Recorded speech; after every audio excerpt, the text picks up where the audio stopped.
Let's talk about the MCU some more and how much you love it. No, I really don't want to. Don't make me talk about the MCU, Spencer. I don't want to. It would be such a good little series. We'd have to do it different than this, right? It would have to be all three of us together for every single one. Every single. Oh. I mean, that would be cooler, but I don't want to.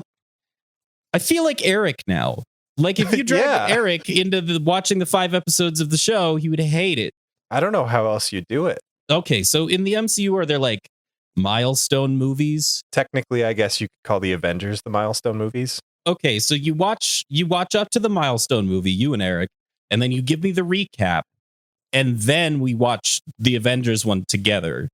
That's a decent compromise. I'm just trying to watch the least amount of stupid, flashy superhero bullshit that I possibly can. You realize that Dragon Ball Z is nothing but stupid, flashy superhero bullshit, right? Yeah, but I like Dragon Ball Z. That's what I'm saying. It doesn't make any sense. Do you like pumpkin pie? Sure. Do you like... What kind of pie do you not like? I don't like apple pie. Okay. I like pumpkin pie. Do you see where I'm going with this? No. What? I just don't understand you sometimes. I really do feel like Eric right now. I truly do. And I guess it's good for perspective purpose, but like, don't make me watch those movies. Do you have like an intro? Was that our intro thing? It might be. Oh. John hates the MCU. Good idea, bad idea. Bad idea. Everybody who votes for this, vote bad idea, please. Last time on Eric Hates... Please just start the podcast there. Just cut out all the shit about the Marvel stuff. Last time on Eric Hates Dragon Ball Z. Finally, Goku's back from planet Namek, and there's a mysterious new Saiyan, and Vegeta doesn't think he's a Saiyan. Krillin did Kamehamehas. Roshi looked at porno. Oh, other stuff too. But now we're here. This time on Eric Hates Dragon Ball Z. That was the best one I've ever done. That was the best one you've ever done. I was just about to compliment you on it. Yes. Thank you. It's like it contained information about the show and things that have happened. I don't want to do a show about the MCU, so let's talk about whatever we're doing. Welcome to Eric Hates Dragon Ball Z. My name is John, and this is Spencer. Kicking it off, we're going to episode 123. The Japanese title is Help. Goku's new technique. Watch my instantaneous movement. And the American title is Goku's special technique. My episode title is Bulma is a genius, and the Z Fighters are all idiot assholes. I love that. Might be my favorite scene in this episode because it's right at the beginning. I know. It just floored me. This episode kicks off with a recap of Goku's escape from planet Namek, which I really don't feel like we needed. It shows us all the stuff we saw from the Frieza saga when the planet was blowing up and he was like trying to find a way off the ship or with a ship. And then it shows how he actually got off the planet, which just like we got it. Mm-hmm. When you saw him land and there was a Saiyan pod with the Ginyu symbol on it, there's only one place that could have come from. Like we get it. You don't need to tell it. I appreciate that they did, because I did not see the Ginyu symbol on the pod when it was first coming down. Oh, well, then I take it back. They did that for idiots like me. The planet blows up and Goku gets lost in space. There's a nearby planet that he's able to land on in the Saiyan pod called Yardrat. And it looks really cool. We get to see this whole sequence of him escaping and landing on the planet. And the architecture is awesome. It's like, so strange. It's very alien. Always pro Toriyama making some weird world setting. Yeah, like even his Earth is weird. So when he actually tries to make a weird world, it's like, it's very effective. They're like very tall, thin, high-rise buildings, but they're like, it looks like ferrofluid. Is that what they're called? Yeah, the magnetic liquids. Yeah. And like the colors are really odd too. Excellent. Yes. What bothered me about the recap is we already did this a couple episodes ago with the Frieza, what happened to Frieza and how Frieza came back as a mechanoid version of themselves. But this time they didn't really add much of anything. That one, they added the whole scene where... You're right. Okay. It's like 30 seconds of what you saw and then a bunch of new stuff. And this one was about like maybe 60-40 old to new, if that. If that, yeah. It was barely any new stuff at all. Mm-hmm. But so Goku lives by landing on this planet Yardrat. Luckily, in space. I guess he says, I didn't have time to punch in any coordinates, so I just hit go. The big go button. Everybody knows when you just pick a direction in space, you land on a planet no matter what. It's true. It's not like it's 99% nothing. Statistically speaking, 100% of the time, if you point into the sky, you're pointing directly to planet. A planet that's actually survivable. Yeah, you can breathe on it. Well, okay, there's another question. Saiyans breathing in space. I really don't know. I'm very confused on that. It's subject. fine. It's just one of those things that doesn't need to be explained. And if it was, we'd probably get a headache. Yeah. So he did it. He landed on Yard Rat, and the Yard Ratians, Yardies. I don't know if it's the Yardies, but They nurse him back to health, and they feed him. And he says, I think they liked me because I could eat about as much as they could, which is weird because the Yard Rat are odd. they're like insectoids, but also they walk on two legs. And they look like elves almost, but gremlin-y. They look like gremlins. That's what it is. Yeah. And they all look the same and dress the same, which I love when aliens do that. Goku then tells people, oh, I'm back here. The Yardratians, they helped me come back to maximum strength, I guess. And then I hopped in the pod. They fixed my pod, but I also have some awesome new techniques. Somebody is talking about Goku's new outfit because he has a new outfit. It's very very cool. It's awesome. A pirate. And somebody says, at least it's not pink, referring to Vegeta's shirt, which is great. And then Goku does, he shows off this new technique. It's called instant transmission. It's really cool, actually, this early use of it. I think later on, it kind of gets used as a get out of jail free card in a lot of instances. Yeah. And then when it could get them out of jail free and they don't want it to, they come up with some excuse as to why he can't use it. Like, that's the main problem that every show has when they introduce superpowers that are this heavy. Like, it can cause a lot of problems for trying to create tension and suspense and like. Yeah. So how it works is he can effectively teleport anywhere. All he has to do is imagine the location, think about it, and then he just is there. Instantaneously there, which in the show it shows he kind of phases in and out of reality and his voice kind of gets like warbly. The first time that he uses it in this scene is awesome. Like, it takes a second to charge up. He starts to phase out and his voice gets all staticky. It's really, really cool. Yes. And then he disappears. If they kept it like this, like Harry Potter apparition, where it requires like preparation, concentration, some time, be totally fine with it. But eventually he just puts two fingers on his forehead and then he's gone. He didn't have any unique powers. This is the only one that's really unique to Goku, other than showing up at the right moment to save the day. That's also a Goku power. Yeah, after a number of people have died. Yeah, but only after a certain threshold has been met. After a certain number of sacrifices, he's kind of like a blood necromancer in that way. Yeah. Goku is a blood necromancer. It's the title of this episode. It's a great title. Goku returns from his instant transmission test run, and he has a little souvenir with him. It's Master Roshi's pair of sunglasses that he always wears. The gang is kind of like, whoa, Roshi's island is halfway across the planet. And then, I was not expecting this, we cut to Roshi. And Roshi is freaking out. He's looking all over for him. He's throwing like stuff around. At the sun. It's so good. Yeah. I didn't know that was the source of Roshi's power, but Seriously. And then Goku says, Krillin, can I trust you with these? And Krillin takes them and puts the Roshi glasses on, and he becomes Cool Krillin. And we'll see a little bit of Cool Krillin this episode. Just a little bit of Cool Krillin. It changes his entire attitude. Yeah, I love that he's just screwing around, and it's really fun. I didn't expect this gag to jive with me as much as it did, but I thought it was great. Yeah, Vegeta and Piccolo kind of get into a verbal sparring match a little bit, and I think Piccolo straight up says, "You want to go, Vegeta?" Like he like buffs up. He's like, "You want some of Piccolo?" They don't fight though. I think Goku calms him. He's like, "All right, hang on, wait, we've got androids to worry about." Yep. So they explain the plot between Piccolo and Goku. Yeah, because Piccolo is listening, and the gang is like, oh, I guess we're gonna have to train. We have 3 years to train to deal with these androids. So here's the thing about the androids: they learned that there is a doctor, part of the Red Ribbon Army, who never died. Dr. Gero is building these androids somewhere. Trunks doesn't know where. The gang doesn't know where. So Bulma's like, oh, why don't we just gather the Dragon Balls, ask the dragon where Dr. Gero is, and then go kill him right now, and then we don't have to fight the androids. The androids that kill every single person except Goku, who dies of a heart attack or a heart virus. What happens, Spencer? What happens next? There is no logical reason why this plan shouldn't be at least pursued, but everybody is against Bulma. They're like, no, it's going to take too long. Our only choice is to train and fight. Plus, I kind of want to fight the androids. Yep.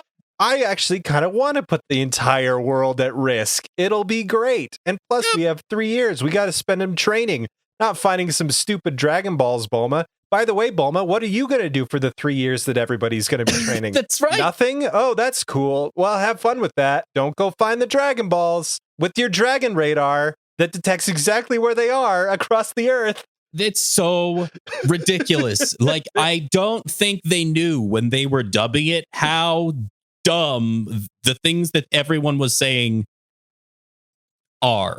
It's the worst like plot hole in the entire show's history so far. It's exactly what we were just talking about. When you introduce a concept like the Dragon Balls that can solve any problem, you have to come up with ways why that can't be used every single time there's a problem.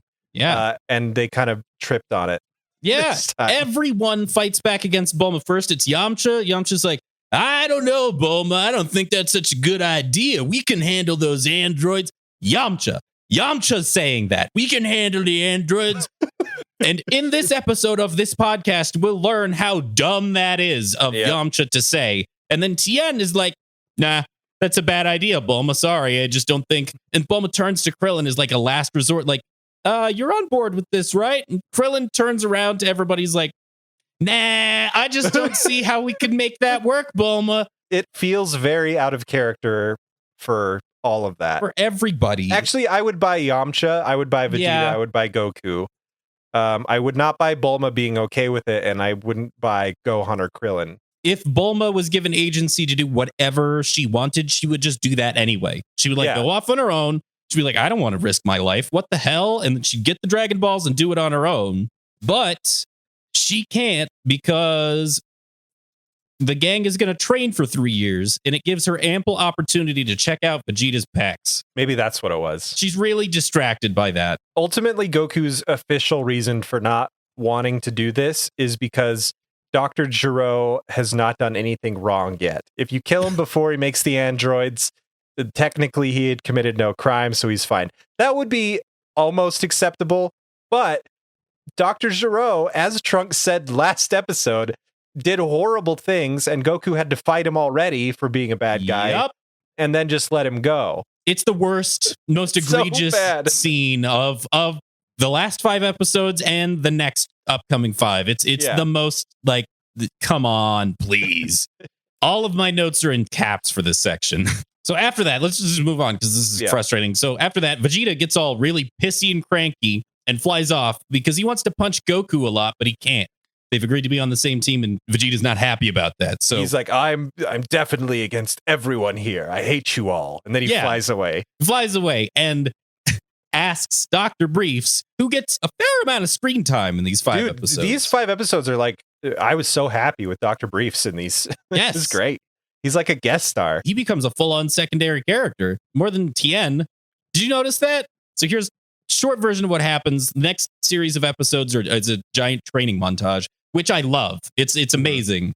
But they cut to Tien maybe one time throughout the entire deal. Yeah. I don't even know why Tien is still in the show. Just kill him. Well, Toriyama has a problem with letting go of characters. Like, as we'll find out later, there's some characters that really have no business and nothing to do at all, and they just appear randomly for a few seconds and then go away again. He does the opposite thing of a lot of movies where they write a script and they come with a bunch of characters. Star Wars Episode 8 is what I can think of, where they're stuck on the ship and they need to send their characters out to go do things.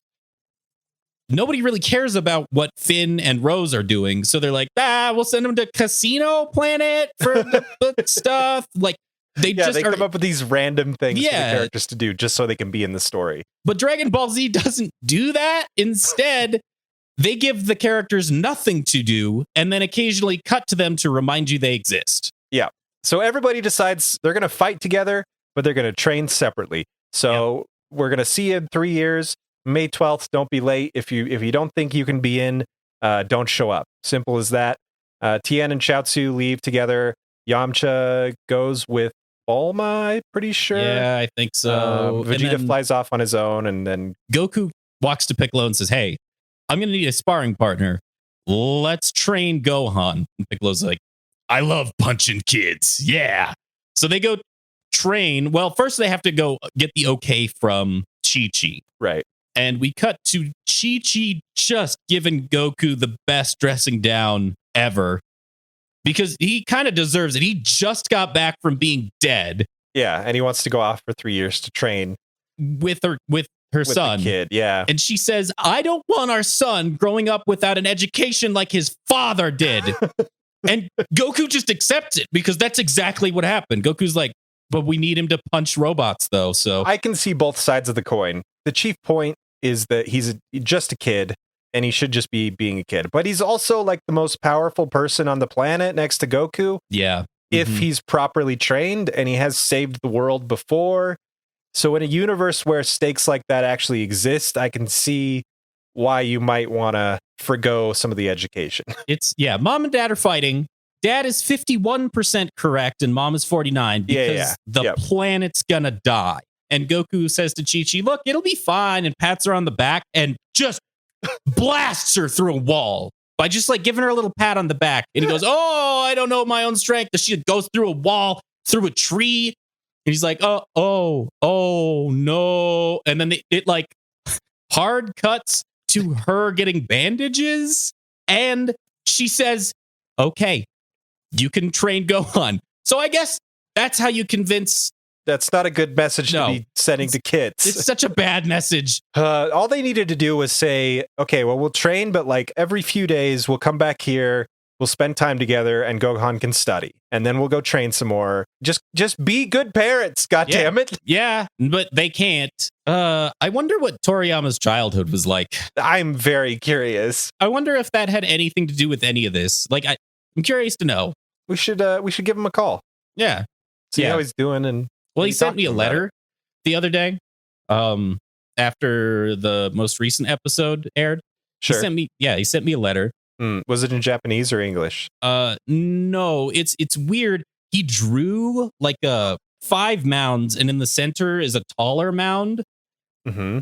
So it kind of looked like, he's flipping me off. That makes sense. It's classy of him to send it by mail, though. It is, and he drew it, so I can sell it on eBay for like a lot. So really, he's just funding us. Thank you. Our sponsor today is Akira Toriyama. That's right. Please don't sue us. This is a joke. It cuts to, well, we're doing this a bit out of order, but it doesn't matter because the stories are separate anyway.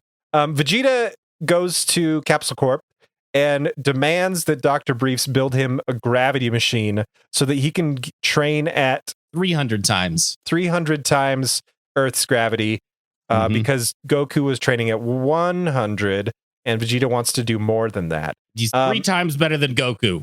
I love during this conversation that Dr. Briefs is sort of paying attention, but he's also playing with his cat. His little kitty cat, which is also becoming a character. Yeah, it's really great. It's very cute. I liked it a lot. Eventually, he agrees. Krillin is training with Yoshi from Mario, rides around on him. Krillin is training with Master Roshi, and Roshi's just continually looking at the magazines. Saying Krillin is training with Master Roshi is a little different than how it actually is, because Krillin is training himself. Yes. Really, the ocean is doing more work training Krillin than Master Roshi Master Roshi, And Krillin's like, androids! We're gonna die, dude. Some people just don't have their priorities straight, but the scene where he does give Master Roshi his glasses back is fantastic. Yes. It's hard not to do this out of order, because seriously, the next set of episodes are just it's totally divided up. Yeah, it's every characters have their individual stories. Yeah, except for Tien, because even though he's training with Chaozu, he's not doing anything interesting. Nope. Goku, Piccolo, and Gohan. I believe this is one of the last scenes of the episodes. Yeah. It does do a couple quick cuts just to see how people are doing some more. Piccolo, Goku, and Gohan are training on a freaking ice cliff, and Gohan's standing on the edge of it. Goku and Piccolo are just blasting Gohan. Mhm. And it's pretty cool to watch Gohan like have matured in his fighting style because he actually is able to deflect a blast from Piccolo and like redirect it toward Goku. Yeah, they're And then really Goku fighting. obviously dodges it, and because he's the better fighter right now, and Gohan falls off a cliff, and Piccolo and Goku just watch. They don't try to fly down and save him before he hits the ground. They're just kind of cool with it. Gohan gets up on his own volition and says, "I want to keep going." Even Yeah. though Piccolo and Goku are like, "Okay, let's stop. That was probably enough." So yeah, good character development for Gohan, and he gets to train with Piccolo and his dad, Yeah. which is like the most time he's got to spend with his dad since, before the Saiyan saga. You know So- what? Yeah. His dad might be punching him in the face, but this is maybe the best time of his life. Yeah, exactly. The show has a couple of recurring themes, and one of the biggest ones is child abuse, and that shows up quite a bit in these next Yeah. couple episodes. I'm glad to see it. Glad to see it back, finally. It's a DBZ staple. It really is. It really, really is. And we'll get to it in a couple episodes. Yamcha's at a regular old gym, and a I tenant comes forgot. up. I didn't even write a note about this. I'm so I like anti-Yamcha this now. scene. This scene was really funny to me. He's like he's just doing lifts regular on sort of a ab blaster. What are those? You're just lifting weights basically. Yeah, right? with the strings on the hand holdy jiggers. Yeah. Yeah, and an attendant comes over and says, "Hey, do you need any help?" And he's like, "Nah, I got it." And he pulls it as hard as he can, and the weights just like lift up, and like he just breaks the entire gym. It was just hilarious. He was using the max weight, and he breaks the machine. They fly into the ceiling. Like Yamcha is still a very strong human. Yeah. Very strong human. Mentally, he's a bit scarred. Yeah, mentally he's 13, and he will never not be 13. And then it cuts to Vegeta, who got his wish, and he's training at 150G, and he says, "No pain, no gain," and then the episode ends. Episode 124. The Japanese title is "I Will Overcome Goku, the King of the Saiyan Warrior Race." The American title is "Z Warriors Prepare." My title is I Will Overcome Vegeta. Yamcha fails constantly. I like how this episode opens with Yamcha training, but he's just punching the air. Yeah, just the air. And Poir's watching. I think that's what it's about, really. He's just showing off for Poir. Yeah. And he rants about Vegeta and how he hates him. And he says Vegeta isn't half as tough as he think he is. And then he says, "I'm going to be just as tough as Vegeta." So I have a math equation for you, or a math problem for you. Okay. If Vegeta isn't half as tough as he thinks he is, and Yamcha wants to show him that he's just as tough as Vegeta, how tough is Yamcha? Infinity tough. He's less than half as tough as he thinks he is. But what's half of infinity, though? Because Vegeta thinks he is infinity. You're right. He is the ultimate. Half of that would still be infinity. Yeah. So we even cut to Vegeta, and we're just hearing his thoughts, and they're exactly what you think they are. I'm the best. I'm the strongest. I'm number one. Like shit like that. It's exactly what you think he is. So they would both be infinitely strong. Is this the part where Vegeta breaks everything? No. Well, so Vegeta's finally worked himself up to the 300 times gravity. It was very quick, but yes, he did. Yes, but he's struggling. He's struggling through it, and he's fighting some little robots that are like shooting energy blasts. Yeah, and like the Star Wars drones. Yeah, yes. And Yamcha kind of pokes his head up through a porthole and is watching. Vegeta gets hit by one of these blasts. It really pisses him off, and he does like the Vegeta open my arms and scream blast. I don't know what that one's called, but he does it a lot, and it breaks all the robots. And I think the flash blinds Yamcha a little bit. He's like, And then we cut to Dr. Briefs, who is fixing the robots Vegeta just broke. I love this scene because Dr. Brief just resigns himself to fixing Vegeta's mess. He's like, yeah, I guess it's going to be a long night, huh, kitty? Oh, yeah. Okay. So it's nighttime now. Vegeta's waiting for the repairs to the drones. And then Yamcha sneaks onto Capsule Corp property. Yes. And gets in the Capsule 3 ship and decides to train with gravity. And my note before he does anything is like, oh, there's no way this ends well for Yamcha. And so he fires up the old gravity machine. And instead of starting at like 2 times Earth gravity just to see how it works, he just pumps it up to 300 and hits the go button. Guess what happens? It's really bad. So I do want to say that Yamcha has already trained at what is King Kai's planet level of Earth gravity? Oh, yeah, that's a good point. I think they say it's 10 times. Yeah. So he just goes for it. for all 300 times. He just hits the yes button. Yeah. The whole room, when gravity is engaged, turns this deep red, and all of the items, you can see like stress lines as the gravity increases on them. Yamcha crumbles to the ground. And realistically, Yamcha should be dead. Actually, they kind of hand wave that later on in the episode. And Yamcha is able to, from a prone position on the ground, because 300 times gravity knocks Yamcha flat. Yep. Yamcha is able to reach up with one arm and press the button to turn it off. I thought he was dead. I thought that was it. I thought Vegeta was going to have to come in and save him or something. Yeah, exactly. Because nobody else would be able to turn off the machine. Well, yeah. Dr. Or Bulma remotely. Yeah, exactly. It's like a button. They press it. Actually, that would have been really funny because the Bulma Yamcha relationship has been deteriorating for a little while. Yeah. And that would have been an extra, just another spoonful if she had walked up and had to be the one to turn off the gravity. And then he's like, oh, it's fine. You're a girl. You wouldn't understand. That's my guess is what he would say. So that happens. He almost gets annihilated. I do have a note here, and you'll have to help me out why. It says, cut to Bulma, who was actually Bulma. OMG, this is real Dragon Ball Z, OMG. Yeah, so it cuts away to Bulma. It's very rare that we get scenes of the characters just sort of living their lives and not reacting to some kind of world-ending disaster that's about to happen. Yeah. So she's just like lounging around, flipping through magazines, and her mom comes in. Oh, that's right. Okay, I remember this now. And is like, I have the hots for Vegeta. And yeah. Bulma's like, what?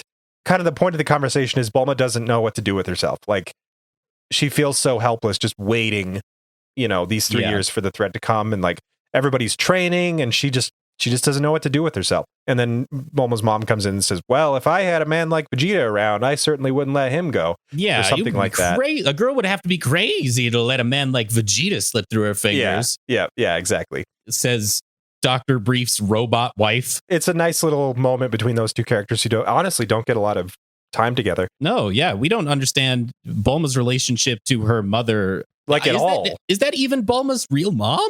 We don't know. She looks very young. About this, right? Yeah, that's sort of where the robot theory comes into play. Because she I don't think she ever looks older than she does now. And Bulma does progressively get older. Her name is apparently Panchi. Panchi? Panchi.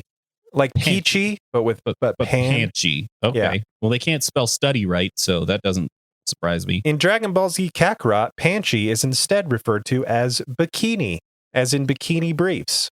Okay. Anyway, back to Vegeta training again. Yes. Yeah, this is where that happens. Yes, he's in the gravity. It's still at 300 times. He's better at moving around in it now, but he's still fighting these Dr. Briefs machines. And I guess Dr. Briefs just made them tougher. It begs the question, why has Dr. Briefs not assisted in saving the world before? I don't know, honestly. Like, he seems very capable, right? He's a scientist. He built Capsule Corp, one of the most ubiquitous, technologically advanced companies in the entire world. Yeah. And he's creating robots that are capable of fighting Vegeta. Yeah, like taking down Vegeta in 300 times gravity, granted. Right. But so still. There's a handicap there, but still. It's on the level. If Dr. Gero can do it. Yeah. Why don't they have an arc with Dr. Briefs as the good Dr. Gero? We got to stop coming up with cool stuff for that character to do. He's a wasted character, though. Yeah.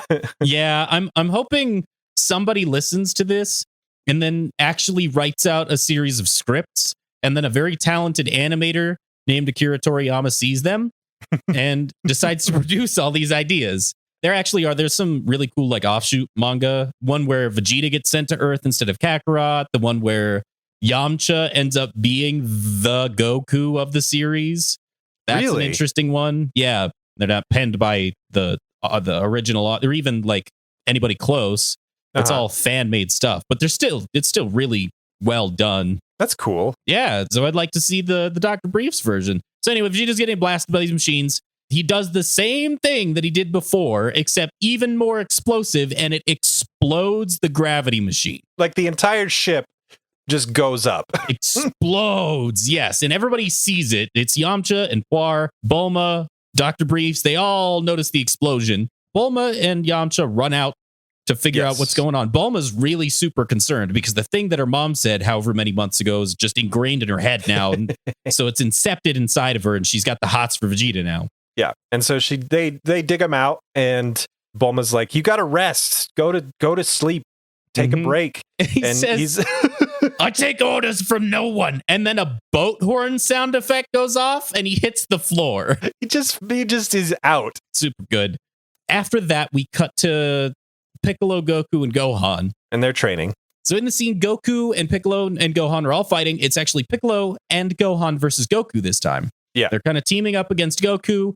Eventually, Gohan can't keep up at it anymore. Yeah, and Piccolo and Goku are hitting each other pretty hard. But Gohan jumps back in and tries to get involved, and Goku just hits him.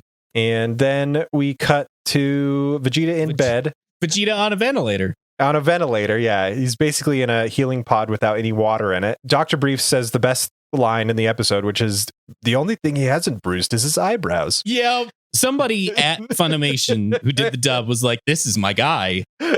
Or this character reminds me of my dad or something. And so they just gave him extra care, extra love and care. I'm so happy that they decided to do that. Vegeta, of course, is recovering. So he has a horribly on the nose metaphorical dream, and he just has daddy issues.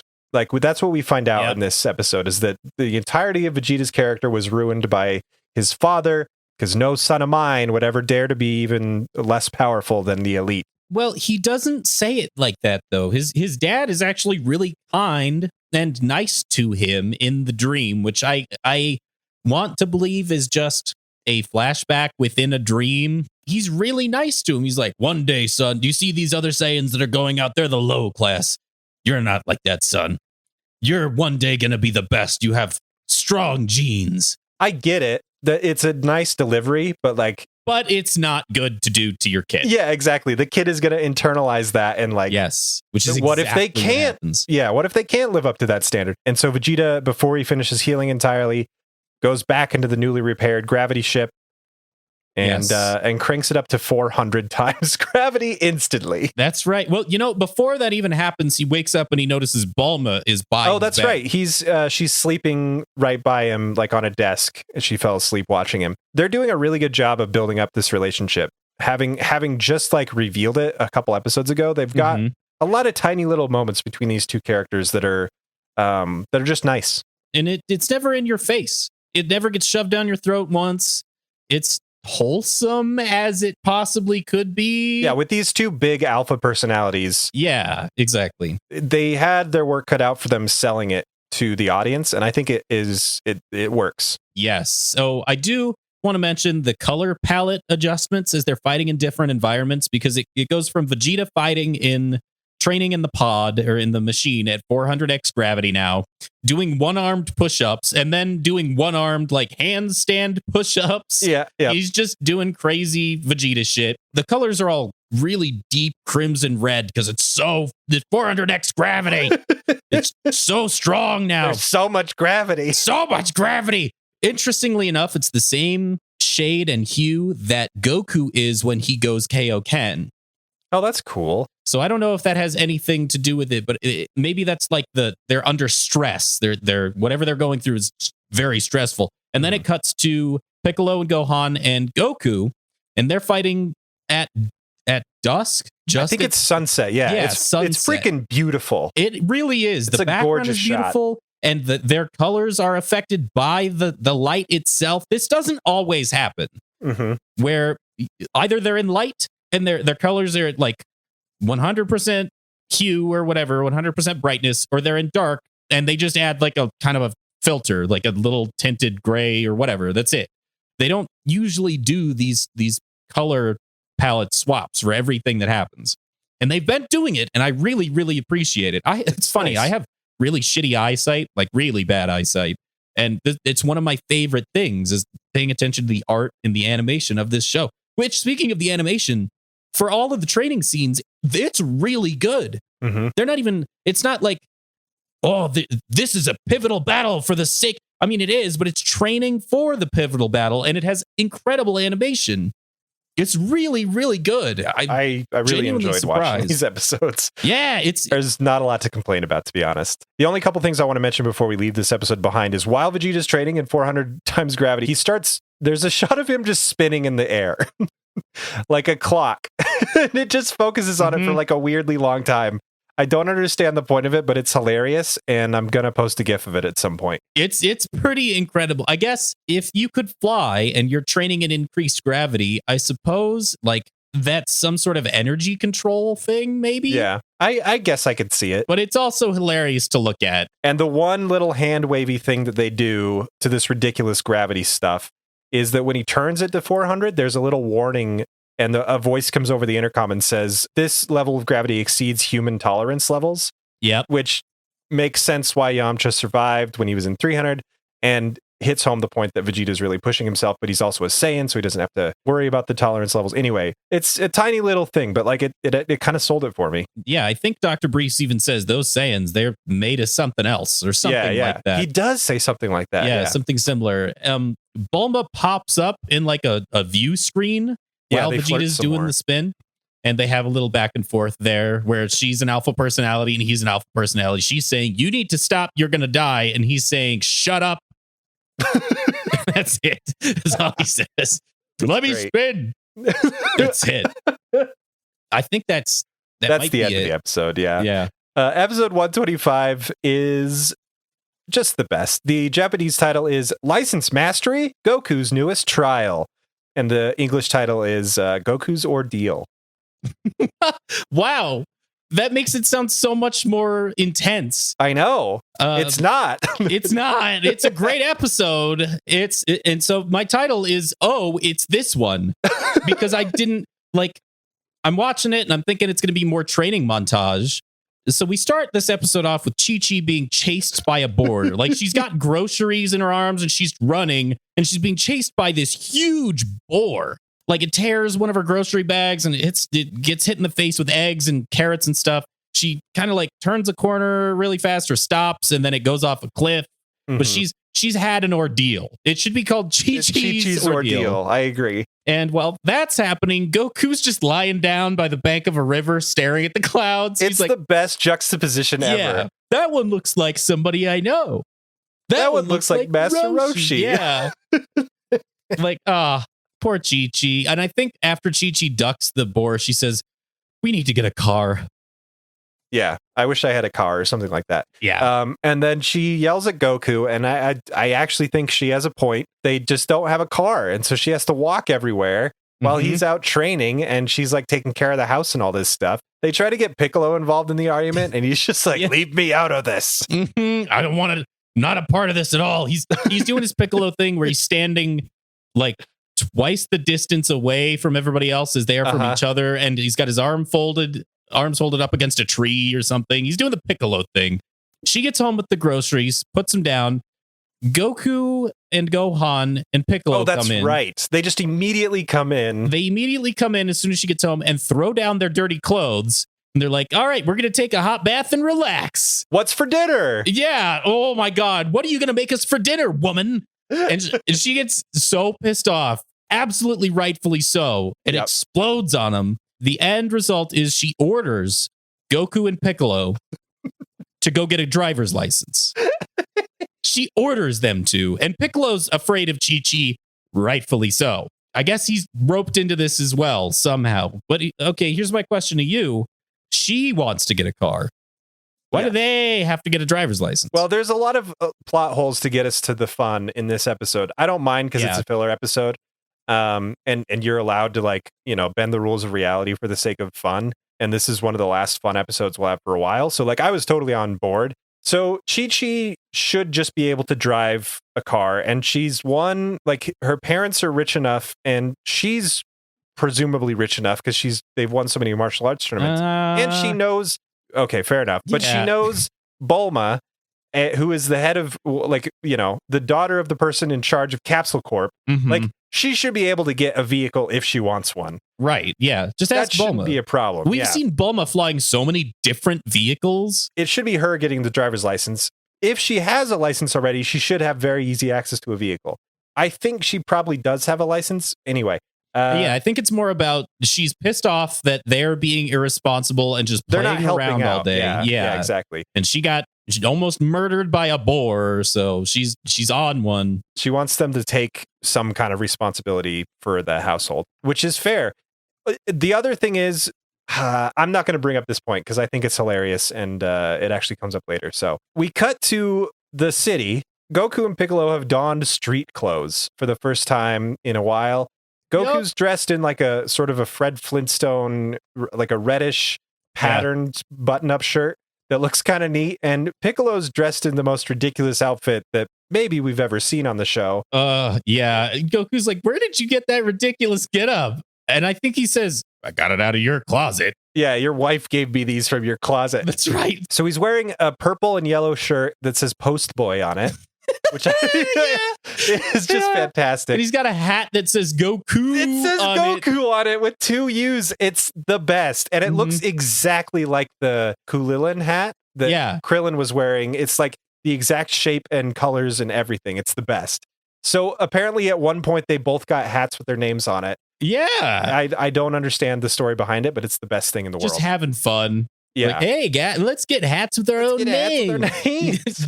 Okay, best friend, let's do it. And they're outside of the DMV, and their driving instructors come out, and one is an old guy, and one is just like a middle-aged woman. Mm-hmm. And the cool thing about their uniforms is they have the Capsule Corp symbol on them, which I thought was interesting. Yeah. It's like never touched on or anything, but it's just like kind of a nice little addition to the world. Well, I wonder, does Capsule Corp manufacture all of these vehicles? I think they probably do. Like, they're the only vehicle manufacturer we've seen in the entire show. Well, I don't know, because on the back of the very first truck that we ever see, it says Chevy. Oh, that's true. The old rivalry between Chevrolet and Capsule Corp. Man, what a world. Capsule Corp every time, though. Yeah. Oh, of course. Have you seen the Chevy truck? It gets blown up by Raditz like it was nothing. Like it's nothing. Crushed or something. Yeah. Mm-hmm. Always go Capsule Corp. I was going to say like Buy American or something, but I don't know what countries are in this world. I have no idea. I don't think it's Japan. No. The continents look so different, but yeah. I don't know. And the cities are named like West City and shit. So whatever. Where's Capsule Corp located? Which city? I think it's West City. Is it West City? I think West City might be the biggest. When you need the best, go with the West. Oh, City. Yeah, they are in West City. So anyway, Ford sucks. They're wearing ridiculous ass clothes. They get their instructors out. Piccolo's driving instructor is the middle-aged lady, and Goku's driving instructor is the old man. Ancient, very old man. Ancient. Like he throws out his back walking to the car. And Goku's like, "Oh my God, are you okay?" He's like, "It's fine." He just tries not to die. That's his goal. That's his goal is don't die today. Yes. So Piccolo gets in his car and he tries to put on a seatbelt and it whips him in the face. Oh my God. Yep. They get in the passenger side seat first. Piccolo's instructor gets in the driver's seat, starts up the vehicle, and then becomes an entirely different person. She turns into this raving speed demon psychopath and slams on the gas. And Piccolo's like, oh, and like holding on to everything he can. Piccolo, who can fly, is just like, freaking out. Well, she's screaming. He should not be teaching anybody to drive. It's amazing. It's so good. Well, Piccolo blasts off in the car because the driving instructor lady is insane and just goes out. Goku has a driving instructor that is having trouble opening the door. Yeah, that's his first test. Yeah, your first test will be opening the door. Like, he can't even. This is a good episode. Like, it's really good. So we cut to Vegeta for a second, just for a second, and he's training in 410 times gravity now. There's also no more red filter to show that he's getting better. There's no more red filter. Yeah, it's nice. It's showing us. It's not telling us. And the animation for just him flipping around is so good. It really is. It's kind of amazing. Like, I don't understand what I want to know the story of if they hired and fired people between seasons or what happened. They get a bigger budget because they're becoming successful. That's my guess. Yeah, that's my guess too. Yeah, it's growing much more successful, so they've got more money to dump into it. We cut to Gohan, who's just at his desk, supposed to be studying, but he's got a little doodle of his dad and Piccolo driving in a car. It's adorable. It is. His mom comes in to give him a drink, and he has to like hide it. He's like, He oh, had to shit. hide it. And Icarus comes up to the window after his mom leaves, and he's like, nope, can't play. I have to study unless. And then it cuts from there back to Piccolo and Goku's driving lesson. Piccolo's doing pretty good. Piccolo's actually got the hang of it. Yes. Goku does not. We should make mention, these are not cars. They're like hover cars. They're hover cars, yeah. They have the tilted 4 tires, and they're floating like a foot off the ground. Yeah, yes. And Piccolo's doing pretty damn good. Goku, of course, is just not figuring it out. Get it. The instructor's like, okay, now press on the gas. And Goku's like, which one is the gas again? The instructor's like, I've told you 3 times. Oh my God. So Goku eventually finds the gas and just goes full speed. And the driving instructor's like, cut the ignition. Goku's like, okay. So he like puts his fist through the steering wheel and severs it from the car. And then it loses control, and they flip into a lake. And the car, as the car sinks into the water, Goku fruitlessly tries to explain to the driving instructor his entire like life story. Like, the reason it's fruitless is because Goku continues speaking as they sink underwater, and just starts blah, blah, blah, blah, blah, blah, blah, blah. It's the best. It's played so really well. So it cuts to Goku in a new car, redoing the test, and he's in the cone. They're both in the cone section where you have to like follow the cones through a little course. Goku's having trouble with the car again, but he gets it to work. Look, I made it go forward. And that's when Goku passes right by Piccolo going way too fast, and they decide to race each other. The driving instructor lady with Piccolo has been giving him like, wow, you're a natural. You're doing really good. When Piccolo sees Goku blow past him, Piccolo's like, oh no, steps on the gas, and the instructor lady doesn't turn into a psychopath again. She just continues to go, yeah, very good. Yes, excellent. She's a demon behind the wheel, but like she has varying standards when she's in the passenger seat. It's so strange. I don't remember exactly what happens. I think they're on a highway and Piccolo goes up a ramp and is like, oh no, turns, cuts the wheel, and then eventually hops in front. And then Goku realizes they're racing. I can't remember if there's like an extended sequence of a chase. I just remember the explosion of the cars. Yeah. Of the cars colliding together and just crashing. That's test number 2. They go back to the DMV and the driving instructor is like, I'll give you one more chance. And he's just way too lax about the whole thing. He must have seen some stuff in his day because, oh my God. They don't get any more hover cars, though. Now they have to drive with wheels. Yeah, they've lost the privilege. They've either lost the privilege or they're running out of cars. One of the two. It's actually a really interesting setting. They're driving on like a mountain path and it's raining and there's lightning kind of in the background. And I think Goku's like, oh man, this is getting kind of treacherous. But he's driving. But he's doing okay now. And there's a bus. You can see where this is going already. There's a bus of kids in front of them. There's like lightning strikes and avalanches and all kinds of stuff that just conspire to knock this bus off of the mountainside road. A bunch of the kids are in the back of the bus making faces at Goku. And Goku like kind of makes faces back at the kids like, eh. The instructor is like, you're taking your eyes off the road, -1 point. And Goku's oh, that's like, right. I forgot he got pissed. We're doing the test right now. That's not cool. And the instructor's like, you're asking me questions. -2 points. That's when the avalanche happens. And that's when Goku and Piccolo decide, all right, fuck this, and blast out of the cars, save the bus, bring it back up. And then it kind of does like a fade-ish cut kind of thing, establishing shot of the broken road and all the children driving away happily. And they're all standing beside the cars. And the instructor's like, wow, we've never seen anything like that. That's incredible. You two are really something special. So do we get our driver's license? The instructors with smiling faces, the old man goes, not a chance. You're a danger to everyone else on the road. It's so amazing. But they're like, oh, but I would trade all of that to learn to fly. Yeah. Which, yes, they can fly. So why do they need to learn to drive? Yeah. Just fly to go get the groceries. Yeah. Somebody teach Chi-Chi how to fly. It's just a kidding thing you can learn. And Chi-Chi is strong as hell. I love this episode in a large part because at the end of it all, they fail. Yeah. They don't miraculously get their licenses just because they're heroes.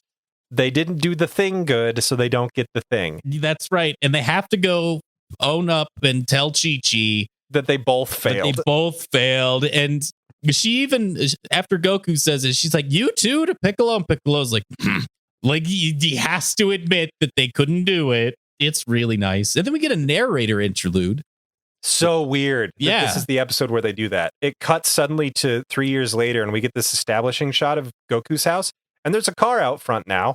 Yep. So I think that Chi-Chi got her wish in some way. Unless her dad is there, because he always drives a car there. No, the dad drives a red sports car. This is like a white sedan. It's still possible, but I thought that was a completion of the arc in a roundabout sort of visual way. Yeah. Maybe she made Gohan get his driver's license. There you go.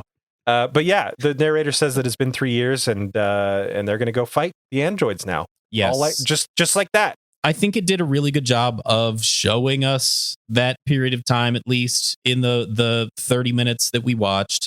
Minus Tien doesn't exist, but between this episode and the previous one, I am A-okay with them doing like a massive time skip like this, because the alternative is spending 14 episodes running on Stakeway. Yeah, so. You don't need that. You got your nice filler episode that's not drawn out. You got your training montage that's not drawn out. You know what they're trying to do, so let's just go do it. And for those of you counting, Gohan is now 9 or 10 years old. Yes. Episode 126. The Japanese title is Murderers Who Leave No Trace. Which ones are the artificial humans? And the American title is The Androids Appear. My title is Yamcha Gets Rightfully Fisted. It's crazy that this episode just opens on them going to the city where they were told the androids would appear. Like, it just happens. Like, it's just go. Everybody's flying towards it. Piccolo has doubts about being prepared enough. Piccolo, Goku, and Gohan find Krillin also flying to the city. Krillin mentions that this is a city they've never really heard of before or been to. Yeah, that's right. And they catch up with Yamcha and Tien. Yamcha has a new haircut. Yep. Bulma is also there. Bulma has a baby. I'm actually kind of surprised. Well, maybe it makes sense, but they didn't do like a Bulma's pregnant episode. I'm so used to American sitcoms that it was just weird. Yeah, American sitcoms make it a big deal when somebody's having a baby. Maybe it's not just American sitcoms. Most sitcoms in general do that. But that's because it's about the character development, blah, blah, blah, versus we already know Trunks is going to happen. And this show is not going to give us a scene with Vegeta and I would love that, but if they gave they're not going to give us a scene with Vegeta and Bulma and Date Bao Bao, so we're just going to time skip. Krillin does say, "I just wish things didn't have to be this way" in front of Bulma, and I feel like Bulma should have hit him for that because of the plan she had. That would have worked fine. Fine, whatever. So they're all landed on this mountain overlooking this new island city. They're all together again. Goku reveals his future knowledge about the androids arriving and all that stuff again, and he finishes off by saying, "Right, Trunks?" which is the name of the baby, and everybody's like very confused about how he knows the baby's name, having never met him before. But I just liked it. It was nice. You know what I liked was just after that scene, the gang is Tien and Piccolo were staring off into the city. I really like the shot of Tien and Piccolo's backs staring into the city because it's the two enemies of Dragon Ball are now on a team with Goku in frame. And my favorite part is Gohan is playing with Trunks. And it's really extraordinarily wholesome knowing how things play out in the future. Krillin also entertains the baby. Gohan says, "Make the baby laugh." And so Krillin does a stand-up routine. Yeah, he gives him his tight 30 seconds. Yeah. Which works. Trunks laughs. And it's so great. Yeah, I crack myself up too. And then in the sky, you suddenly see like a ship coming towards them, like a car. And they're like, whoa. Is this the androids? Oh my God, it sucks. And it's everybody's favorite. It's Yajirobe. Yajirobe makes a weird appearance for no reason. And the amount of anger and disappointment I felt when that ship opens and it's Yajirobe, like there's no words for it. Luckily, he's just there to give everybody senzu beans. That's his whole job. Yeah, he doesn't stay long. He just delivers the senzu beans and then leaves. And they're like, "Hey, Yajirobe, come and fight." And he's like, "Nah," which is just perfect. Yeah. It also cuts to Dr. Briefs for a hot second. And he's like, "Where is everybody?"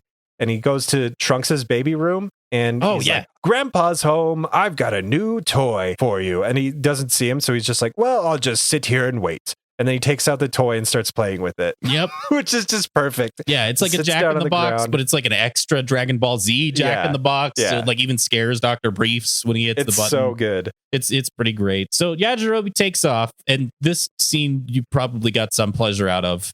A little bit. He gets in the ship and he goes.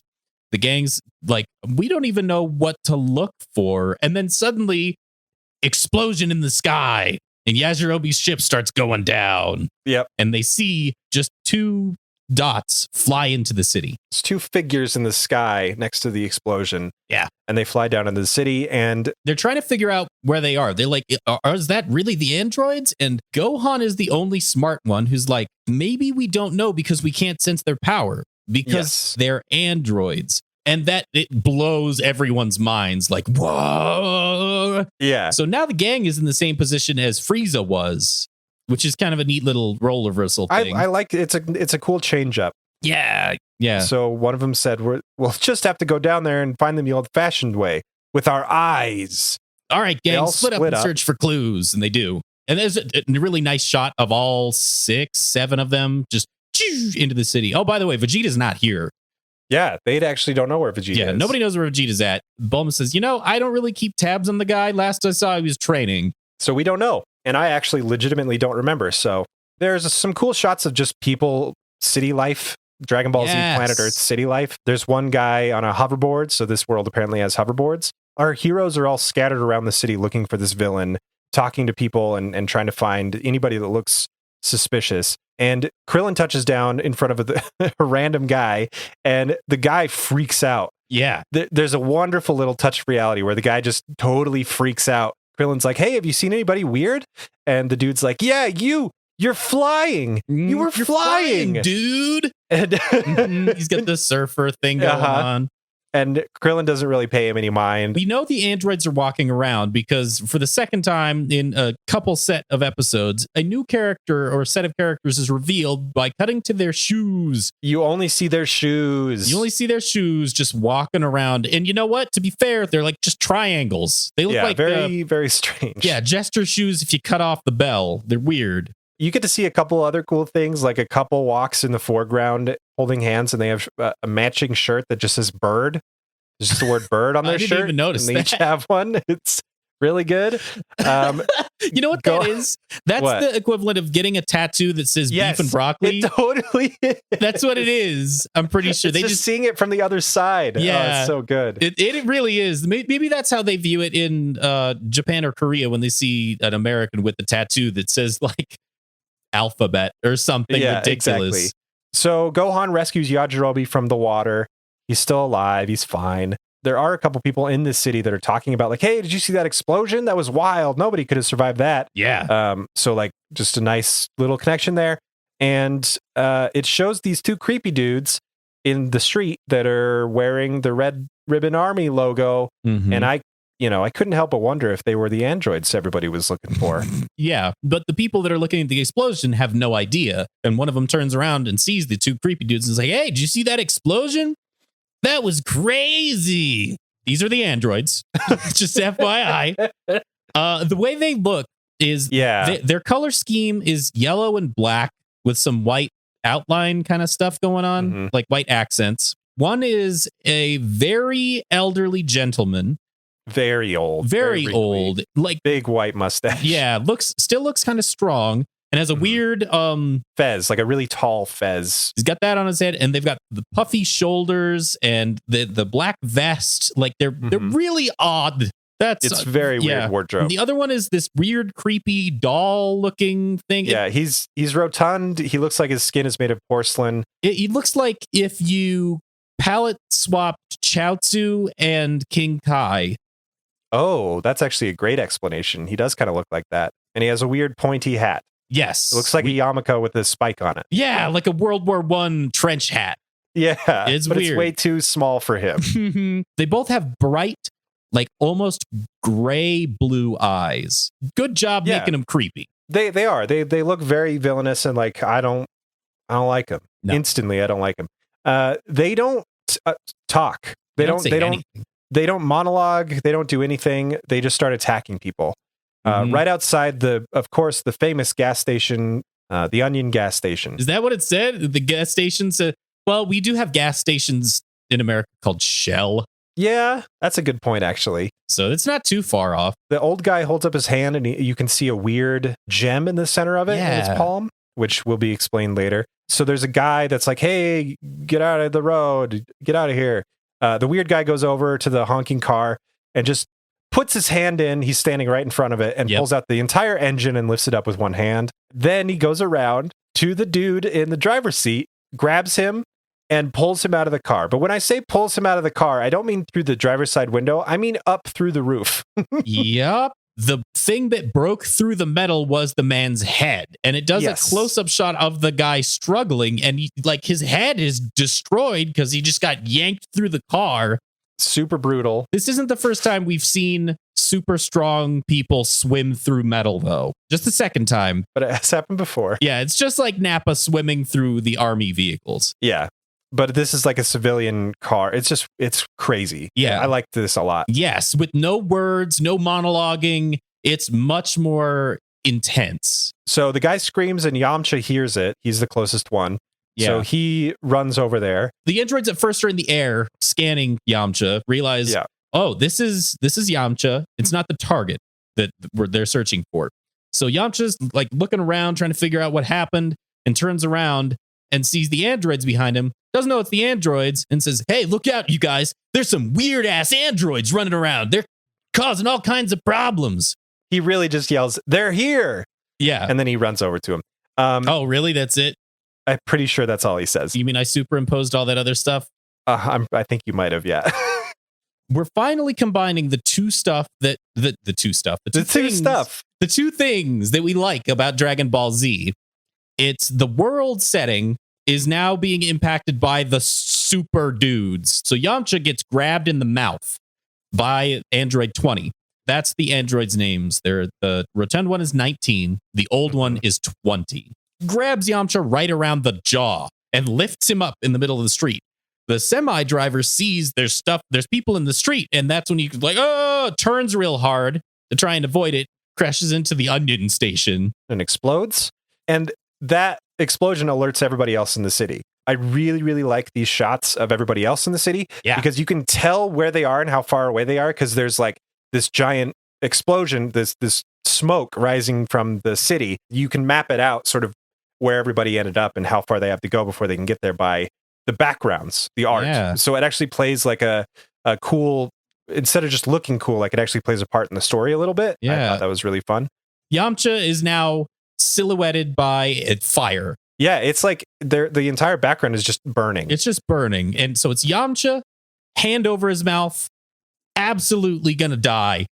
And then he gets fist stabbed right through the heart zone.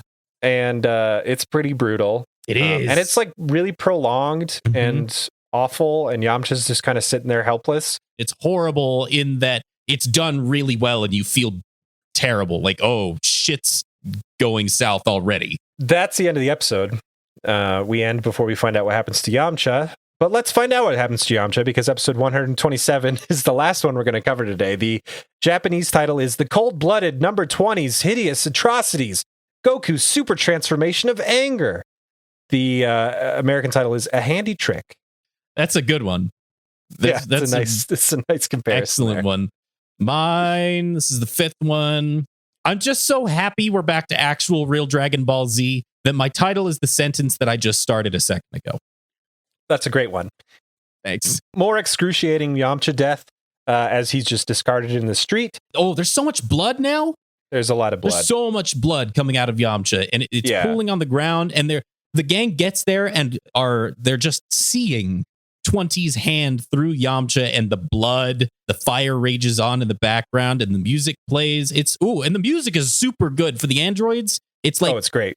Technological and creepy scientific. Goku tells Krillin to take Yamcha back to where Bulma's waiting and get him a sensu bean. I didn't realize that a sensu bean could cure a hole in the chest. Cures all wounds and recovers all stamina. That's what they said. Krillin gets a little angry, but he does do as Goku says, which I really like. So the only person that's not there, other than Vegeta, because he hasn't made it to the city, is Gohan, who I guess is back with Yajirobe and Bulma? Gohan is with Gohan brought Yajirobe back to Bulma. So those three are there. Krillin flies off with Yamcha to go meet them and hopefully save Yamcha. So we got Tien and Goku and Piccolo and the androids. Yes. And they're they prepare to fight next to the exploded gas tank. Goku says, we can't do this here. There's people. Let's move out of the city, which is a very bad thing to say to a bunch of villains that are in complete control of the situation. Android 20 speaks for the first time and says, I will see to it that they do not. And then starts eye-beaming all over the city. The whole island gets eye-beamed. A huge wide shot shows the beams just like destroying everything and killing people. They failed to save the city.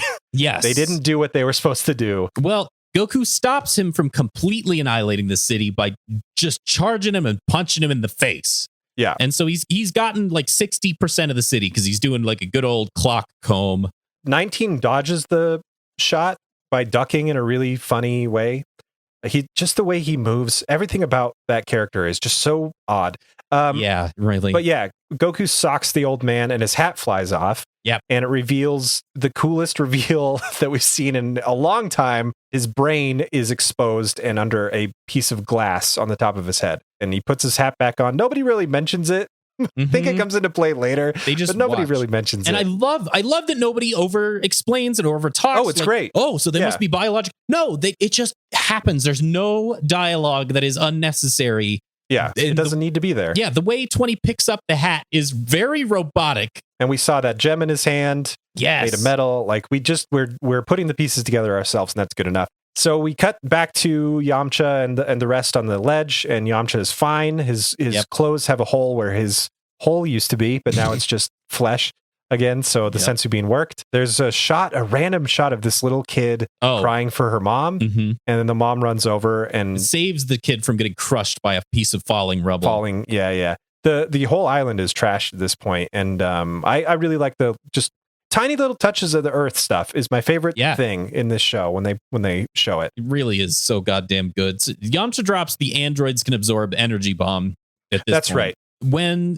that android had his fist on my face, I could feel my energy being absorbed out of me. Krillin's like, oh shit, well, we got to go tell, I almost said we got to go tell dad. I don't know why. Kinda. That's kind of what it is. So we got to go tell dad. And so they take off and Gohan takes off and Yamcha's like, I don't really know if I want to go back out there, but my friends are going to die. And then he talks himself into it. I understand where Yamcha's coming from. I'm not saying he's not like misogynistic and kind of a crappy person, but like I can understand where he's coming from. But I'm glad he worked up the nerve and got out there. Because in contrast, Yajirobe's just fucking standing there, arms folded next to Bulma. And Bulma yells at him, and he's like, no, I'm not going. Screw that. Yeah. Which I also can understand. It's the one moment where I've really connected with Yajirobe. And also, me getting my way means that he doesn't end up in the show anymore. So, also happy about that. My favorite part of that is when Bulma says, why not? And the way he says, I don't know how to fly, Bulma. Oh, it's like every insecurity he's ever had is just shining through in that moment. It's fantastic. So good. The androids finally agree to leave the island. Yeah. Goku talks them into it. So they take off. You get to see a cool shot of the emergency responders. Yeah. Like coming in to the island to save whoever they can, which is really cool. Just as everybody's leaving. It cuts to Kami Island, and we get to see Roshi and Oolong watching a workout tape. And it has like artificial tracking lines on it, like it's an actual videotape that they've rewound and watched again and again. But I'm pretty sure it's TV actually. Now that I think about it, might just be bad reception. Yeah, that's they're on an island and they had rabbit ears back then. So maybe. Yeah, that's true. Either way, so it's those two, and Chaozu is also there. Tien left Chaozu. Good move. Good move, honestly. And a news report interrupts and like starts talking about the attack on the city, the explosions, like all that stuff that's going on. And it's just very nice to get that kind of. It's like that's what would happen. Yeah, the weight, the worldly weight. It cuts to our boys flying through the air with the greatest of ease, and they pass by this like random dragon creature for no reason. I just wanted to say it because it like rah as they pass by, and that's it. Krillin and Yamcha are trying to catch up to everybody, and Yamcha's like, I don't have the foggiest idea where they are, which is just why did they write that line? I don't know. They can't find them. So Krillin, Gohan, and Yamcha are now lost because they're separated from the squad. Eventually, Android 20 gets sick of flying and says, "This is sufficient." And why are we doing this? We're fighting here. Damn it. Yes. So they all land. Goku, I believe, asks, "How do you know all of our names?" Because I think Android 20 calls them by name. And Android 20 says, "All right, if that's the last question that you want answered before you die." So he explains the whole time Goku has been alive, ever since the World Martial Arts Tournament when he fought Tien.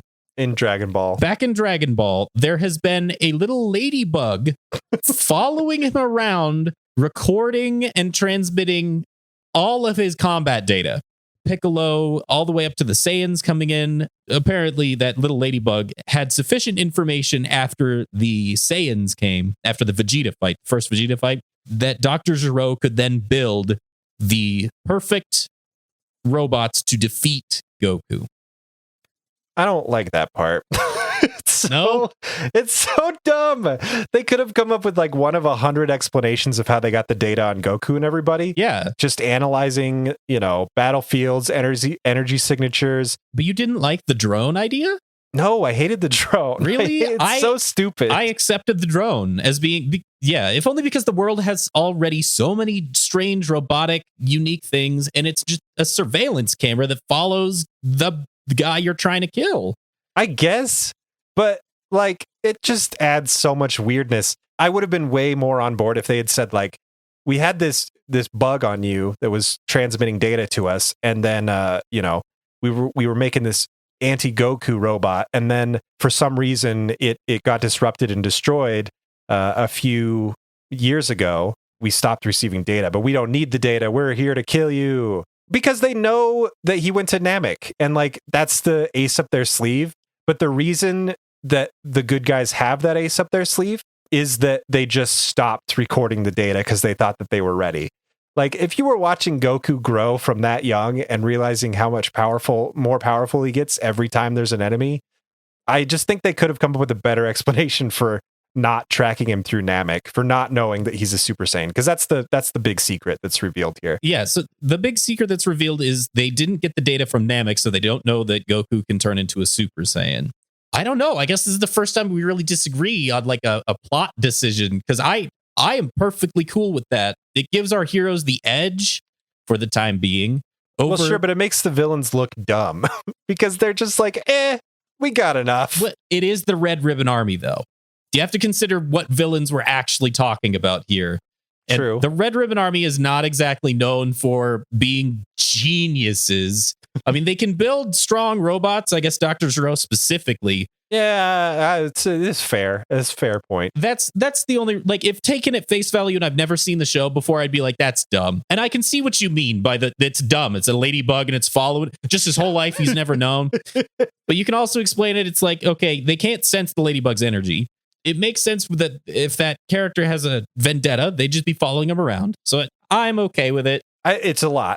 It's just a lot of, like, logistically speaking, it's a big undertaking to do and something like that. It doesn't make sense because how would they get full data on all of the other characters as well if it's just following Goku all the time? Yeah, I thought that was going to be explained by like an interface with the, computer systems in Capsule Corp or something like that. Yeah, they could have stolen the data from there or something like that. It honestly, it doesn't bother me that much. I thought it was a little funny. It's hokey. I'll give you the hokiness. It could have been explained better for sure. They could have come up with something. Your first idea was already better, but thank you. That's all I wanted to hear, John. Oh, okay. No, it's fine. Like the point is that there's a villain that knows Goku's every move, and you think they've got the edge, but then Goku turns Super Saiyan. Yeah, I like this scene a lot not because of the ladybug, but because it builds to a couple plot points that I really enjoy, showing our heroes as capable and also something that's going to come and become a problem soon. Yeah, which is Piccolo analyzes the battlefield as soon as they stop. That's right. you get to see his inner thoughts as he's got his arms folded and he's looking, in the opposite direction as everybody else for once.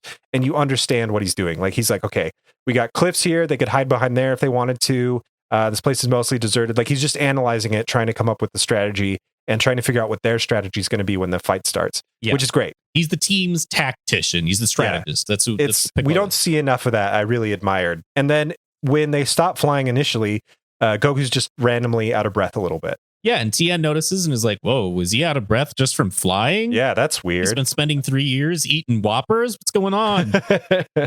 So Goku transforms into a Super Saiyan to say, like, ha ha ha, you missed this one vital data point. I love how the dust kicks up and everybody... It's a really cool Tien's never seen this. So Tien, like, his jaw hits the floor. Tien's like, oh my God, I've never felt anything like this before. Piccolo standing there smirking like, yeah, that's on my team. And then that explosion of energy is enough to signal Krillin and Gohan and Yamcha that they know where the battle's taking place and they can catch up with everybody. And then there's going to be a one-on-one of Goku v Android 19. Yes. They actually want to fight each other one-on-one. They're just playing a game. Each side knows that they can win 100%. So right, exactly. So they're just why stress themselves? Yeah. And then as soon as Goku charges toward Android 19, the episode ends.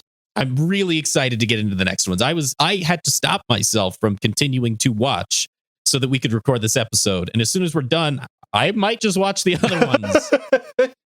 Did you write down what the narrator said? No, I just said, and here we go. I was obsessed with quoting the Joker instead of listening to what the narrator was saying. What did the narrator say? You won't want to miss a single second of this heart-stopping action. It's a little bit of this, maybe. Yeah, I'm excited. I want to see how this fight goes. Yeah, Chef Sucky Fingers. I don't care if that's not what they do. I don't care. If the show continues at this level of quality, like, I am in a higher level. I am Super Saiyan in.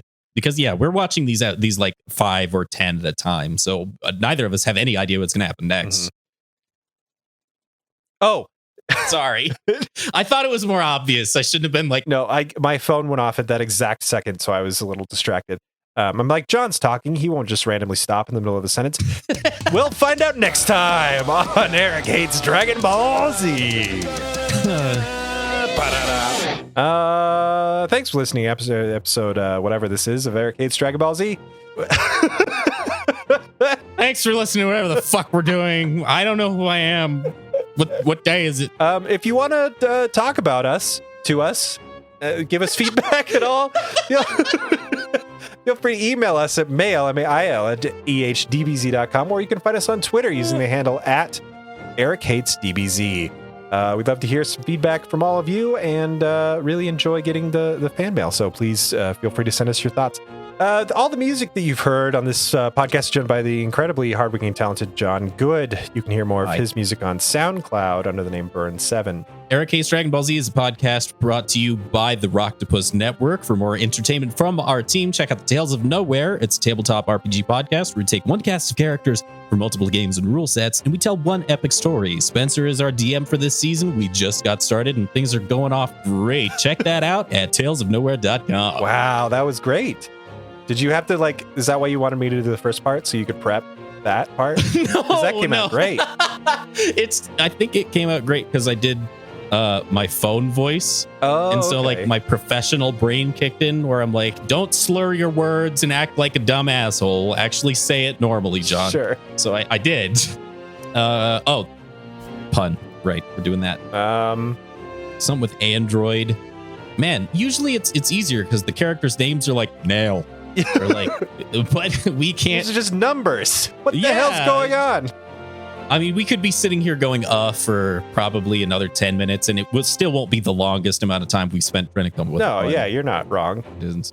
Well, everybody, that's all from us. Hope you enjoyed this episode.